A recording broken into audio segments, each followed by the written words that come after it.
안녕하세요. 대단히 반갑습니다. 글 읽는 자한영TV 이종수입니다. 이번 시간은 1075번째 시간으로 일본 물어 16이라는 글을 읽어드리겠습니다. 일본 물어 16 신상목 황금나라 지팡구. 에도시대의 서양과 접촉하기 훨씬 전부터 일본의 존재가 서양에 알려져 마르코폴로의 동방견문록 지팡구는 카타이 중국의 동쪽 1500마일에 위치한 위대한 섬나라, 제페는 일본국이라는 한자의 남중국, 오나라 개통 방언 발음인 지팡구에서 유래. 1561년에 제작된 제바스티안 민스터의 지도, 일본이 지팡군이라는 이름으로 남북 아메리카 대륙의 왼쪽에 있는 것으로 표시되어 있다. 일본의 견대화는 서구화를 본질적 요소로 내포하고 있다. 메이지 유신 이후 서구의 사상과 관념을 수용하고 내재화하면서 급격한 서구화의 압력에 성공적으로 대응한 것이 일본 근대화라고 할 수 있다. 이와 같은 시기에 청조선 일본이 가장 대별되는 사회발전 양상이기도 하다. 그 원동력은 무엇일까? 그것은 아마도 일본의 서구에 대한 이해도가 그만큼 타국에 비해 높았기 때문일 것이다. 서구에 대한 높은 이해도는 그에 상응하는 교류 역사를 전제로 한다. 한국에서는 생고쿠 시대 포르투갈로부터 철포나 천주교 전래 등으로부터 시작된 유럽과 일본의 교류 역사가 어느 정도 알려져 있다. 그러나 일본의 유럽 교류사는 생각보다 역사의 연원도 깊고 내용도 알차고 교류의 방향도 일방적이지만은 않았다.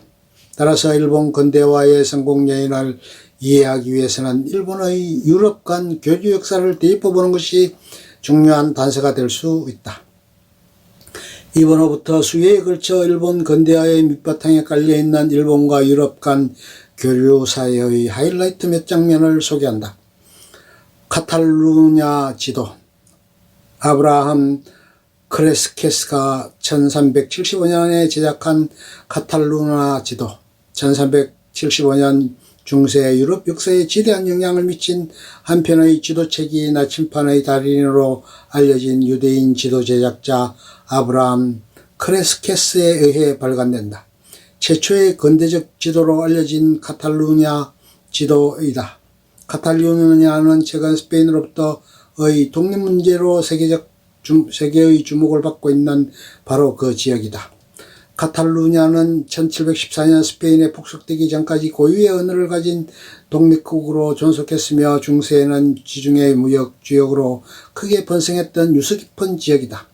카탈루냐에서는 아랍인들과 유대인들에 의한 상업활동이 활발했던 탓에 일찍부터 황해술과 지도 제작 기술이 발달하였다. 그새 마요르카 지도학파 로 불리며 기존의 고대 지도보다 실제성과 실용성 면에서 진일보한 지도를 제작하던 크레스케스와 그 문화생들이 발간한 카탈루냐 지도에는 그때까지 볼 수 없었던 새로운 지역과 지명이 다수 등장한다.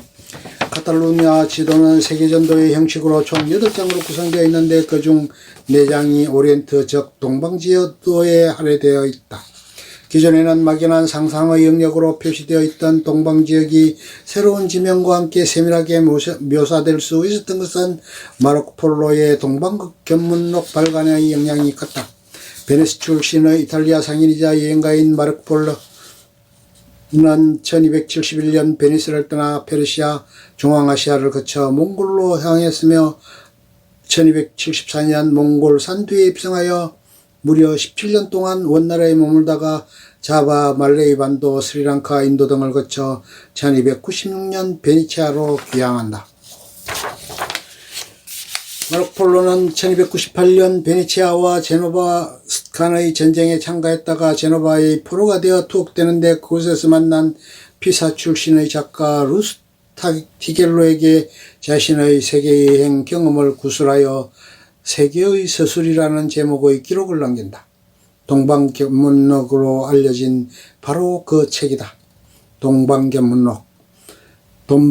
동방견문록을 지은 마르코폴로. 고 이탈리아 방언의 영향이 강한 프랑스어로 쓰인 동방견문록은 원본 발간 이후 수많은 사본과 번역본이 제작되어 유럽 전역에 퍼졌고 당시 유럽인들의 동방에 대한 관심과 동경을 불러일으키는 데 지대한 역할을 하였다.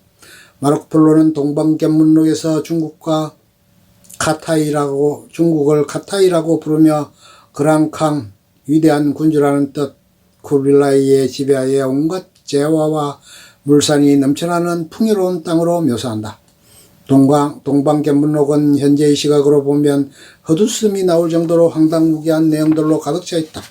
그것은 마르코 폴로가 거짓말을 했다기보다 그가 직접 목격한 것 이외의 현지인들로부터 전해들은 소문이나 전설들을 주요 소재로 기술하였기 때문이다. 어떤 의미에서는 그것이 당시 유럽인들의 세계관 또는 지적 인식 수준을 보여주는 것이기도 하다. 어찌되었건 마르코 폴로가 풍요와 신비함의 땅으로 묘사한 카타이를 비롯한 동방 일대는 이후 유럽 상인과 선교사들의 호기심과 동경의 대상이 되었다. 이러한 당시 유럽인들의 동방에 대한 높은 관심을 반영하여 동방 진출과 전투 작업으로 제작된 것이 카탈루냐 지도이다. 마르코 폴로가 그랑칸이라고 독특 표현한 몽골 제국의 쿠빌라이 칸, 유럽인으로 아메리카 대륙에 처음 도착한 콜럼버스는 마르코 폴로의 열렬한 팬으로 알려져 있다. 그가 인도로의 신항로 개척에 관심을 갖게 된 것도 마르코 폴로가 몽골의 그랑칸이 지배하는 영역을 대인도, 중인도, 소인도 등 세계의 인도로 기술한 데서 비롯되었다고 전해진다. 이처럼 15세기 이후 대항해 시대를 거쳐 서양 세력이 동양에 본격적으로 진출하는 또는 본격적으로 동양을 탐하는 역사 시동을 건 것이 마르코 폴로의 동방견문록이라 할 수 있다. 이처럼 서구의 동방 진출에 지대한 영향을 미친 동방견문록의 일본에 대한 기록이 나온다. 동방견문록보다 앞서 10세기경 아랍의 지리지의 와코쿠에서 유래한 것으로 추정되는 와쿠와쿠라는 지명이 기록이 있다. 하지만 유럽인들은 아직도 일본의 존재에 대해 알지 못했다. 자펜의 어원이 된 치판구. 동방견문록에서 일본은 치판구 또는 치판구라는 명칭으로 등장한다. 치판구의 어원에 대해서는 다양한 설이 있다. 그 중에서 일본국이라는 한자의 남중국 오나라 계통 방언 발음인 지팽구에서 유래했다는 설이 널리 받아들여지고 있다. 동방견문록은 워낙 다양한 언어로 기록되어 치판구의 스펠링은 일률적이지 않다. 현재 일본에서는 치판구로 표기되고 이의 영향으로 알파벳도 일반적으로 치판구 또는 지판구로 표기, 나아가 일본의 영어권 명칭인 제펜을 비롯하여 독일어인 자퐁, 프랑스의 자팡, 이탈리아의 지아퐁 등 유럽어 계통 명칭의 기원으로 알려져 있다. 제펜의 기원은 보다 정확히 말하면 16세기 포르투갈인들이 자바나 말레이 반도 등 동남아시아에서 일본을 지팽 등으로 불리던 것을 참고하여 유럽의 일본을 자퐁으로 소개한 것이 널리 퍼진 영향이 크다. 그러나 지팡 등 동남아 명칭 자체가 일본이 남중국어 발음을 음차용한 것이므로 치판구와 제판이 같은 뿌리를 갖고 있다고 봐도 무리는 없을 것이다. 치판구 황금의 나라 일본을 침공한 몽골군 마르코 폴로의 동방견문록에는 그랑칸의 치판구 원정 이야기가 나온다. 이름이야 어찌되었건 마르코 폴로가 전하는 치판구는 전설에나 나올 법한 황금의 나라이다. 동방견문록에서는 치판구를 다음과 같이 기술하고 있다. 치판구는 카타이, 중국의 동쪽 1500마일에 위치한 위대한 섬나라이다.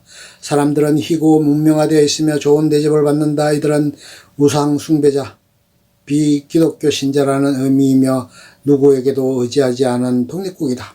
이들은 보유한 금의 양은 끝이 없다. 이 금들은 이 나라에서 생산된 것이며 왕은 금의 유출을 금하고 있다. 대륙과 멀리 떨어져 있어 이곳을 방문하는 상인들은 드물다 따라서 이들은 금을 측정할 수 없으리만큼 풍부한 것으로 알려져 있다. 이러한 내용을 필두로 지팡구는 궁전 지붕이 금으로 덮여있고 마룻바닥은 금으로 깔려있으며 주민들은 장례 때 진주를 사자의 입에 올려놓고 제물로 바치는 풍습이 있다는 등 엄청난 보물이 널려있는 나라로 묘사된다. 아울러 쿠빌라이 칸이 황금을 얻기 위해 원정군을 보냈으나 태풍으로 함대가 전멸하였고 살아남은 일단의 병사들이 감시가 소홀한 틈을 타 반란을 일으킨 끝에 화의를 맺고 현지에 거주하기로 했다는 등 역사적 내용도 기술되어 있다. 동방견문록의 지팡구가 일본을 지칭하는 것인지는 확실하지 않다는 이론도 없지 않지만 일본의 역사학자들은 당시 시대상 정황 등을 들어 지팡구 일본설을 정설로 받아들이고 있다. 일본에서는 8세기경부터 사금이 취치되었었는데 이 사금을 이용하여 당시 수도인 나라에 황금으로 도금된 15m 이상 높이의 대불이 세워졌다는 기록이 있다. 일본을 방문한 신라 당나라 인도 성녀들에게 일본의 황금 대불은 인상적인 존재였을 것이다. 또한 9세기 이후 수백 명 규모로 파견되기 시작한 견당사들에게 1인당 수킬로그램씩 사금으로 제조된 황금이 지급되었다. 이들은 중국에서 이 황금을 경비로 사용함에 따라 중국인들에게 일본은 황금의 나라로 알려지게 된다. 당시 당나라에서 활동하던 이슬람 상인들에게 이 소문이 전해졌고 이러한 상인들의 전언을 이슬람 지리학자인 이븐 후르다드 비가 자신의 지리산에서 개와 원숭이의 목줄이 황금으로 만들어지는 나라 와쿠와쿠로 소개하였다. 와쿠와쿠에 대해서는 일본이 아니라 묘사의 내용상 열대지방 즉 동남아 지역으로 보아야 한다는 견해도 있다. 지팡구는 일본인가? 송나라 시대에 들어 일본의 대중국 교육이 더욱 활발해졌고 일본은 동전, 비단, 도자기 등을 수입하는 대가로 중국 상인들에게 사금을 지불하였다. 1724년 사금의 주산지인 오슈, 일본의 동북부 지방 현재의 이와테 현에 해당 소재한 주손지라는 사찰 내 건물 전면에 금박을 입힌 곤지키 기도라는 법당이 건축된다. 오슈의 호족인 안도우지는 당시 독자적으로 중국과 교육을 하고 있었는데 주손지가 위치한 오슈의 히라이즈미는 수도인 교토에 이은 제2의 도시로 크게 번성하였으며 중국 상인들도 이곳을 빈번하게 출입하였다. 이들 중국 상인이 곤지 기도를 목격하고 전한 황금 전당의 이야기가 중국인들 사이에 퍼져 황금의 나라 일본에 대한 환상을 더욱 부풀렸을 것으로 추정된다. 12세기 이후 몽골 제국가의 성립과 함께 몽골에는 이슬람 상인을 비롯한 서역인이 왕래하며 유라시아를 아우르는 무역이 전개된다. 당시 유라시아 무역의 동방 중심이 된 국제무역항 사이퉁, 지금의 부첸성 치안저우, 천주시에는 수천만 명의 이슬람 상인들이 활동하고 있었다. 기존의 와쿠와쿠 전설의 중국 상인들의 곤지키도, 목격담 등이 대저 황금나라 일본에 대한 인식이 이들 서역인 나라 사이에서 널리 퍼져 있었고 마르코폴로는 중국 여행 중 방문한 이들을 통해 지팡구에 대한 또한 앞서 소개한 바와 같이 동방견문록에서는 방문한 사이통에서 이들을 통해 지팡구에 대한 정보를 얻었을 것이라는 추정이 널리 받아들여지고 있다. 또한 앞서 소개한 바와 같이 동방견문록에는 쿠빌라이 칸의 지팡구 원정군 파견 스토리가 기록되어 있다. 여몽연합군이 일본 원정 1274년과 1281년으로 마르코폴로가 원나라에 체제하던 시기와 일치한다는 것도 지팡구가 일본임을 뒷받침하는 증거로 꼽히고 있다. 환상의 나라 일본. 콜럼버스는 여백의 메모를 해가면서 동방견문록을 열심히 읽었다. 마르코폴로가 말한 지팡구가 일본이건 아니건 동방견문록에 수록된 지팡구는 유럽인들에게 동방의 신비롭고 진귀한 보물섬에 대한 호기심을 불러일으켰다. 콜럼버스가 인도로 가는 신항로를 찾겠다고 동쪽이 아닌 서쪽으로 항해를 고집한 것도 지구가 둥글다는 확신을 바탕으로 지판구에 먼저 도달하기 위해 동기가 작용하였을 것이라는 주장하는 견해도 있다. 이처럼 일본은 생각보다 일찍부터 유럽인들의 마음속에 동경을 부르는 환상의 나라로 자리하고 있었다. 끝. 좋으면 좋아요, 구독, 알림 설정 눌러주세요. 감사합니다.